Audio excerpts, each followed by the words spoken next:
Assalamualaikum warahmatullahi wabarakatuh. Alhamdulillahirabbil alamin. Assalatu wassalamu ala asyrafil anbiya'i wal mursalin sayyidina wa maulana Muhammadin sallallahu alaihi wasallam wa ala alihi wa sahbihi ajmain. Rabbi israh li sadri wa yassir li amri wahlul 'uqdatam min lisani yafqahu qawli. Amma ba'd. Wa khairul khatta'ina tawwabina kullu bani adama khatta'u. Hadis ini menjelaskan bahwa setiap orang pasti berbuat salah. Namun sebaik-baiknya orang yang berbuat salah adalah orang yang segera bertobat dan tidak mengulanginya. Tobat itu rasa menyesal atas terjadinya dosa, kemudian meninggalkannya dan berjanji untuk tidak mengulanginya kembali, serta mengembalikan hak orang lain ketika dosanya berkaitan dengan hak-hak orang lain, atau setidaknya meminta maaf kepada orang tersebut. Kita berbuat dosa, lalu kita bertobat dan berjanji tidak akan mengulanginya kembali. Saya tidak akan berbuat maksiat lagi, ya Allah. Saya tidak akan berbuat zina lagi, ya Allah. Saya tidak akan meninggalkan ibadah saya lagi, ya Allah. Saya tidak akan memfitnah orang lain lagi, ya Allah.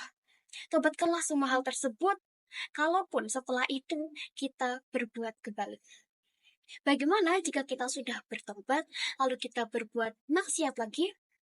Apakah Allah akan menerima tobat kita kembali?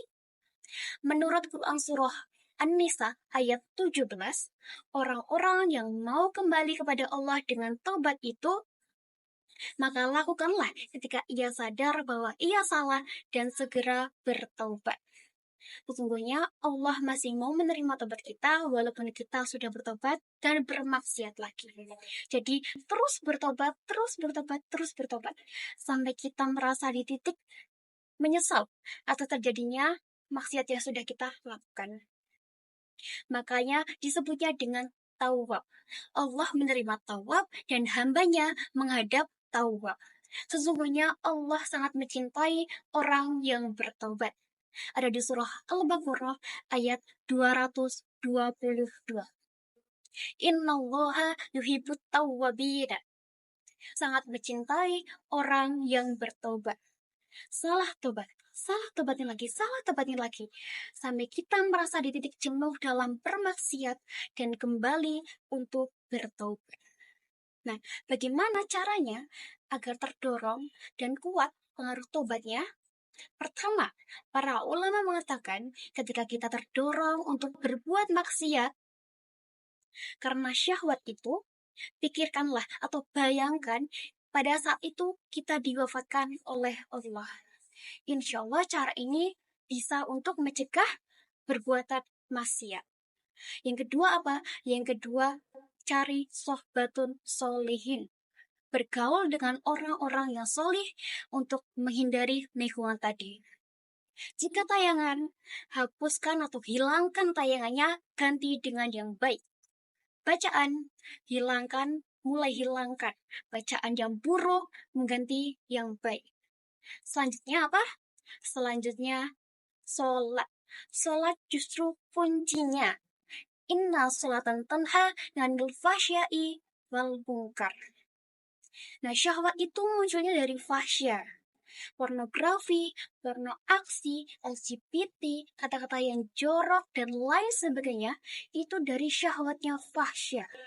Pencegah utamanya apa? Pencegah utamanya yaitu sholat. Maka dalam sujud kita mohonkan khusus kepada Allah supaya diberi bimbingan, diberi kekuatan untuk mengendalikan syahwat kita. Tadi cara untuk mendorong agar tobat kita kuat, pengaruh tobat kita kuat, yang pertama ada membayangkan atau merasakan kita diwafatkan oleh Allah. Yang kedua, cari sohbatun solihin atau bergaul dengan orang-orang yang soleh. Yang ketiga, dirikanlah sholat atau optimalkan sholat. Dan yang keempat, yaitu latihan berpuasa. Sebab puasa adalah cara yang paling efektif untuk mencegah maksiat. Karena ketika syahwat kita muncul dan posisi kita sedang berpuasa, di situ kita terbayang-bayang ketika kita melakukan maksiat, apakah puasa kita batal, apakah tidak. Nah, karena kita terbayang atau kita ragu untuk melakukannya, itu akan terbiasa ke depannya untuk tidak berbuat maksiat.